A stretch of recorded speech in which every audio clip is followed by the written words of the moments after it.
Hello everyone, welcome to my YouTube channel me in Malta. ಇವತ್ತು ನಾವು ಬೆಳಗ್ಗೆ ಎದ್ದು ಬಾರ್ಸಲೋನಾ ಇಂದ ಎಲ್ಲಿ ಹೋಗ್ತಿದೀವಿ ಚಿನ್ನು? ರಾಮ್ಲಾ. ರಾಮ್ಲಾ ಇಂದ ಎಲ್ಲಿಗೆ ಹೋಗ್ತಾ ಇದ್ದೀವಿ? ನಾವು ಬಾರ್ಸಲೋನಲ್ಲಿ ರಾಮ್ಲಾ ಇಂದ ಹೋಗ್ತಿರೋದು. ಬಾರ್ಸಲೋನಾ ಎಲ್ಲೂ ಹೋಗ್ತಿಲ್ಲ. ಅಲ್ಲ, ಆಯ್ತು, ರಾಮ್ಲಾ ಗಾಥಿಕ್ ಇಂದ ವಾಟರ್. ಗಾಥಿಕ್ ವಾಟರ್ಗೆ ಹೋಗ್ತಾ ಇದೀವಿ. ಸೊ ಇಲ್ಲಿಂದ ನಾವು ಮೆಟ್ರೋ ತಗೊಬೇಕು. ಹೋಮ್ ಸ್ಟೇ ಇಂದ ಮೆಟ್ರೋಗೆ ಜಸ್ಟ್ 200 ಮೀಟರ್ಸ್. ನಾವು ಬೆಳಗ್ಗೆ ಎದ್ದು ಹೊರಟಿದ್ರಿಂದ ತುಂಬ ಚಳಿ ಇತ್ತು ಮತ್ತು ವೆದರ್ ಕೂಡ 1 ಡಿಗ್ರಿ ರೀಚ್ ಆಗಿತ್ತು.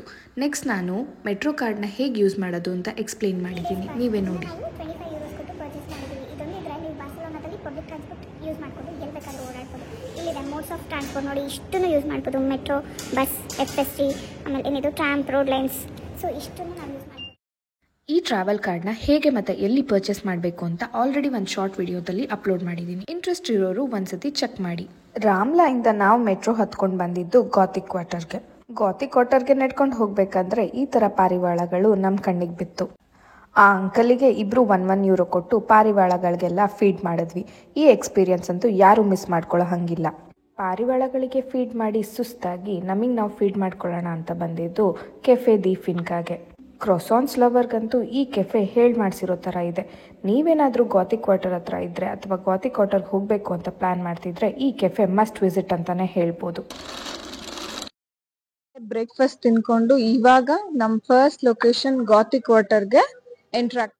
ಗಾಥಿಕ್ ವಾಟರ್ ಒಂದು ಮೇನ್ ಸೆಂಟರ್. ಇಲ್ಲಿ ವೆರೈಟೀಸ್ ಆಫ್ ರೆಸ್ಟೋರೆಂಟ್ಸ್ ಮತ್ತು ಶಾಪಿಂಗ್ ಸ್ಟೋರ್ಸ್ ಇರುತ್ತೆ. ನಿಮಗೇನಾದರೂ ಡಿಫ್ರೆಂಟಾಗಿ ಶಾಪಿಂಗ್ ಎಕ್ಸ್ಪೀರಿಯನ್ಸ್ ಬೇಕು ಅಂದರೆ Gothic Quarter is the place. Next ನಾವು ಬಂದಿದ್ದು ಮೂಬಾ ಟೆಂಪಲ್ಗೆ. ಇದು ಕನ್ಸ್ಟ್ರಕ್ಟ್ ಆಗಿರೋದು 1st ಸೆಂಚುರಿ BC. ಹಿಸ್ಟ್ರಿ ಹೇಳ್ತಿದೆ ಈ ಮೂಬಾ ಟೆಂಪಲ್ನ ಫಸ್ಟ್ ರೋಮ್ ಎಂಪರರ್ ಆದ ಅಗಸ್ಟಸ್ಗೆ ಡೆಡಿಕೇಟ್ ಮಾಡಿದ್ದಾರೆ ಅಂತ. ಈ ಮೂಬಾ ಟೆಂಪಲ್ 1st ಸೆಂಚುರಿಯಲ್ಲಿ ಟೇಬರ್ ಹಿಲ್ ಅನ್ನೋ ಸಿಟಿಯ ಸೆಂಟ್ರಲ್ ಬಿಲ್ಡಿಂಗ್ ಆಗಿತ್ತು. ಇವಾಗ ಅದೇ ಟೇಬರ್ ಹಿಲ್ ಗಾಥಿಕ್ ವಾಟರ್ ಆಗಿ ಕನ್ವರ್ಟ್ ಆಗಿದೆ. ಈ ಮೂಬಾ ಟೆಂಪಲ್ನ ಎಕ್ಸಾ ಸ್ಟೈಲ್ ಟೆಂಪಲ್ ಅಂತಲೂ ಕರೀತಾರೆ. ಯಾಕೆ ಅಂದರೆ ಈ ಟೆಂಪಲ್ನ 6 ಪಿಲ್ಲರ್ಸಿಂದ ಕನ್ಸ್ಟ್ರಕ್ಟ್ ಮಾಡಿದ್ದಾರೆ. ಇಲ್ಲ ಹಾಕಿರೋ ಇನ್ಫಾರ್ಮೇಷನ್ನ ಓದೋಣ ಅಂದರೆ ಎಲ್ಲ ಬೇರೆ ಲ್ಯಾಂಗ್ವೇಜಲ್ಲಿತ್ತು. ಸೊ ನನಗಂತೂ ಏನೂ ಅರ್ಥ ಆಗಲಿಲ್ಲ. ನಿಮಗೆಲ್ಲ ಏನಾದರೂ ಈ ಮೂಬಾ ಟೆಂಪಲ್ ಬಗ್ಗೆ ಇನ್ನೇನಾದರೂ ಗೊತ್ತಿದ್ರೆ ಕಮೆಂಟ್ ಸೆಕ್ಷನಲ್ಲಿ ಕಮೆಂಟ್ ಮಾಡಿ ಹೇಳಿ. ನೋಡಿದು one of the oldest shopping line in Barcelona ಅಂತೆ. ಇದಕ್ಕೆ 1000 years ಹಿಸ್ಟ್ರಿ ಇದೆ ಅಂತೆ. ಅದೇನ್ ಹಿಸ್ಟ್ರಿ ಇದೆ, ಏನ್ ಸಿಗುತ್ತೆ ಇಲ್ಲಿ ನೋಡೋಣ ಬನ್ನಿ. ಈ ಶಾಪಿಂಗ್ ಲೈನ್ಗೆ 1000 years ಆಫ್ ಹಿಸ್ಟ್ರಿ ಇದೆ ಅಂತ ಗೊತ್ತಾಗಿ ಒಳಗೆ ಬಂದಿದ್ದು ನಮಗೆ ಅಂತ ಏನು ಎಕ್ಸೈಟಿಂಗ್ ಅನ್ನಿಸ್ಲಿಲ್ಲ. ಯಾಕೆ ಅಂದರೆ ನನಗೆಲ್ಲ ಶಾಪ್ಸು ಫ್ಲೀ ಮಾರ್ಕೆಟಲ್ಲಿ ಹೇಗಿರುತ್ತೋ ಹಾಗೆ ಕಾಣಿಸ್ತಿತ್ತು. ಅದು ಅಲ್ಲದೆ most of the shops silver jewellery ಮತ್ತು ಬಟ್ಟೆ ಅಂಗಡಿಗಳಾಗಿತ್ತು. ಹೇಗಿದ್ರು ಬರೋದು ಬಂದಾಗಿದೆ ಅಂತ ಎಲ್ಲ ಶಾಪ್ಸ್ನೂ ಒಂದು ರೌಂಡ್ ನೋಡಿಕೊಂಡು ನಮಗೇನು ಬೇಕೋ ಅದನ್ನು ಶಾಪ್ ಮಾಡಿದ್ವಿ. ನಾನು ಈ ಸ್ಟ್ರೀಟ್ನ ರೆಕಮೆಂಡ್ ಮಾಡಲ್ಲ. ಯಾಕೆ ಅಂದರೆ ಬಾರ್ಸಲೋನಾದಲ್ಲಿ ನಿಮಗೆ ಎಲ್ಲ ಸ್ಟ್ರೀಟ್ ಒಂದೇ ಥರ ಇರುತ್ತೆ ಮತ್ತು ಎಲ್ಲ ಶಾಪ್ಸು ಸಿಮಿಲರ್ ಆಗಿರುತ್ತೆ. ನಿಮಗೇನಾದರೂ ಎಕ್ಸ್ಟ್ರಾ ಟೈಮ್ ಇದ್ದು ಎಕ್ಸ್ಪ್ಲೋರ್ ಮಾಡಬೇಕು ಅನ್ನೋ ಮನಸ್ಸಿದ್ರೆ ಈ ಸ್ಟ್ರೀಟ್ಗೆ ಹೋಗ್ಬೋದು. ನೆಕ್ಸ್ಟ್ ನಾವು ಬಂದಿದ್ದು ಕ್ಯಾಥಡ್ರಲ್ ಆಫ್ ಬಾರ್ಸಲೋನಾಗೆ.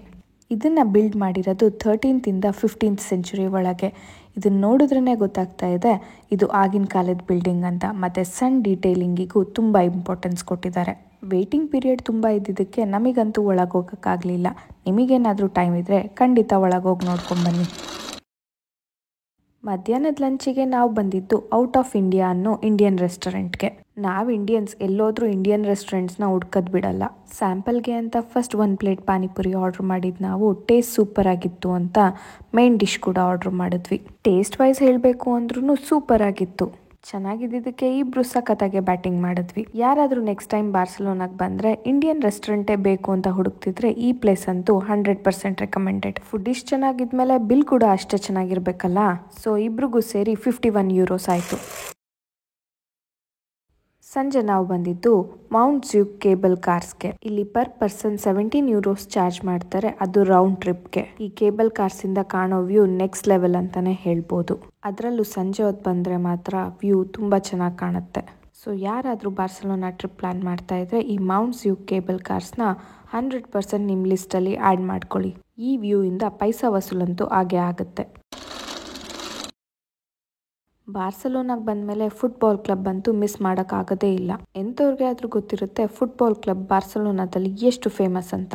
ಸೊ ಇಂಥ ಫೇಮಸ್ ಸ್ಪಾಟ್ನ ಮಿಸ್ ಮಾಡ್ಕೊಳ್ಳೋಕ್ಕೆ ನಮಗಂತೂ ಇಷ್ಟ ಆಗಲಿಲ್ಲ. ಆಲ್ರೆಡಿ ಸಂಜೆ ಆಗಿದ್ರಿಂದ ಮ್ಯೂಸಿಯಂ ಕ್ಲೋಸ್ ಆಗಿತ್ತು ಮತ್ತು ಸ್ಟೇಡಿಯಮಲ್ಲೂ ಯಾವ ಗೇಮ್ಸ್ ಕೂಡ ಇರಲಿಲ್ಲ. ಸೊ ಎರಡನ್ನೂ ಆಚೆಯಿಂದನೇ ನೋಡಿಕೊಂಡು ನಾವು ರೂಮ್ ಕಡೆಗೆ ಹೊರಟ್ವಿ. ಇದು ನನ್ನ ಡೇ 1 ಬಾರ್ಸಲೋನಾ ಸೀರೀಸ್. ಡೇ 2 ವ್ಲಾಗ್ನ ಆದಷ್ಟು ಬೇಗ ಅಪ್ಲೋಡ್ ಮಾಡ್ತೀನಿ. So stay tuned. Please do subscribe and support my channel. Thank you.